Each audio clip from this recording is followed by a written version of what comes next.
英语学习系列，彻底搞懂英文方向介系词。嗨，欢迎来到今天的重点整理。说真的，今天要聊的主题超级实用，我们要一起彻底破解英文里的方向介系词。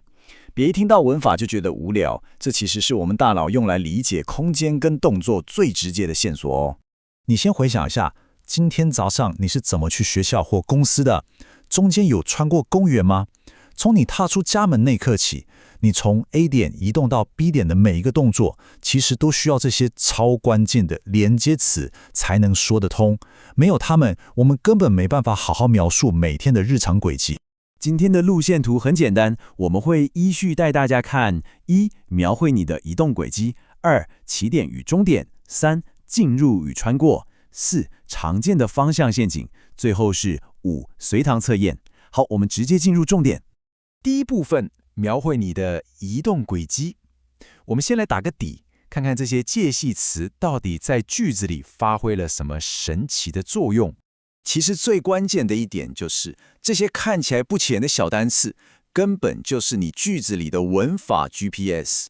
它们负责表达移动的方向，把动词跟你的起点、路径或是终点全都串联起来，精准地告诉我们你到底从哪里出发，走过哪里，最后又到了哪里。第二部分，起点与终点。现在想象一下，你正准备出门，要描述这段路，我们得先定义好你的起点在哪，终点在哪。每一趟旅程总要有个开始吧？这时候 from 也就是从，就是用来描定你动作起点的最佳词汇。就像例句说的，火车从台北来 ，from 非常直接地交代了出发的源头就是在台北。那出发之后呢？这里有个超经典的对比。当你朝着某个地方前进时，你到底是一定会抵达目的地的 to， 还是只是朝着那个大致方向移动的 toward？ 这两个概念在英文里可是差了108000里哦。你听这几个例句就秒懂了。to 保证了你确实会抵达学校这个终点，但如果是 toward， 就像他把椅子移向窗户，或是男孩跑向公园，这只代表他们对准了那个方向。但最后有摸到窗户，有走到公园里面吗？不一定，他只在乎你的方向，不在乎你有没有抵达。第三部分，进入与穿过。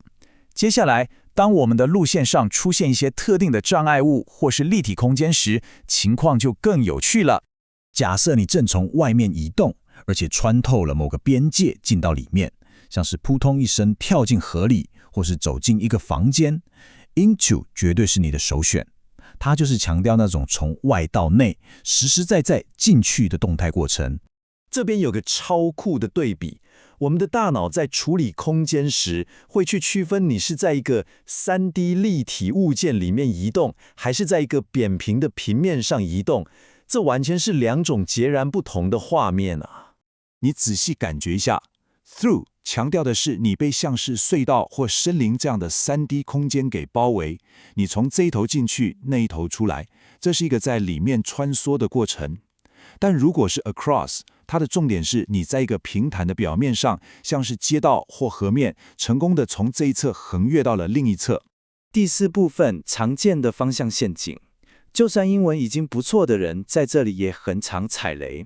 我们现在就来抓出几个最常犯的错误，帮大家修正一下语感。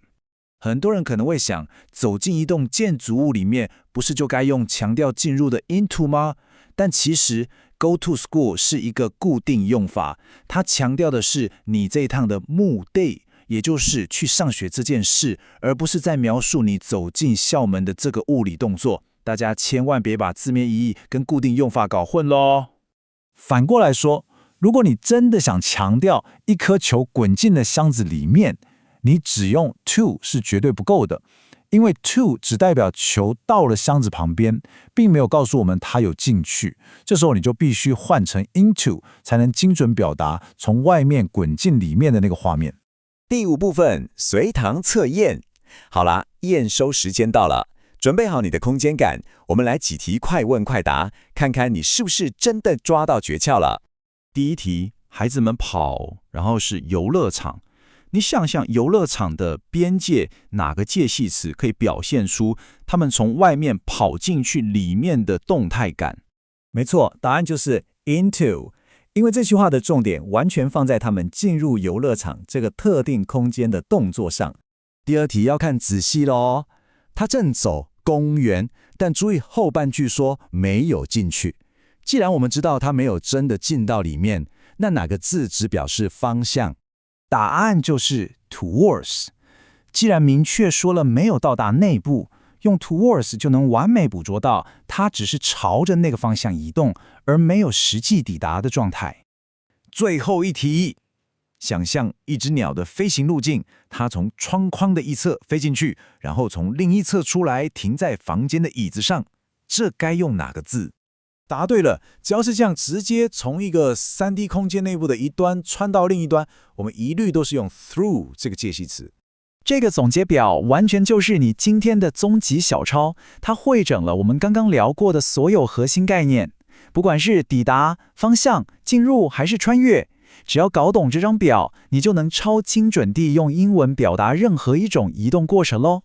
其实搞懂这些空间规则，真的会彻底改变你描述这个世界的方式。所以下次当你出门散步的时候，不妨在脑海里自我挑战一下，你这一步是从哪里来，正朝哪个方向前进，又要穿过什么才能抵达终点？试着用这6个小单字重新建构你的世界观吧。今天的重点整理就到这边，我们下次见。